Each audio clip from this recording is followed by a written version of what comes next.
ఎప్పుడైనా ఎక్కడైనా ఎవరికైనా ఏదైనా శుభం కలిగితే ఆ శుభానికి కారణం ఎవరు అంటే శంకరుడే. నేను చెప్పట్లేదు ఈ మాట, శాస్త్రములు చెప్పే.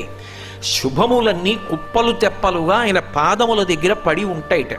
ఆయన అనుగ్రహించాడు అనుకోండి, ఓసారి ఇలా అంటాడు, అంటే అది ఎగిరి వెళ్ళి ఇంటికి తోరణంగా పట్టుకుంటాడు. అందుకే ఒక గడుసు కవి ఒక మాట అన్నాడు, నేను ఓ పువ్వు పట్టుకొచ్చి మీ పాదాల మీద వేశాను అనుకోండి, నేను వేసినది ఇది పువ్వు, మీ పాదముల మీద ఉన్నది ఇది పువ్వు. నేను ఒక పువ్వు పట్టుకెళ్ళి మల్లికార్జున లింగం మీద వేశాను అనుకోండి, పరమ ప్రేమతో వేశాను అనుకోండి, ఆ పువ్వు ఓ ఏడాది తర్వాత నా ఇంటి మనవడం.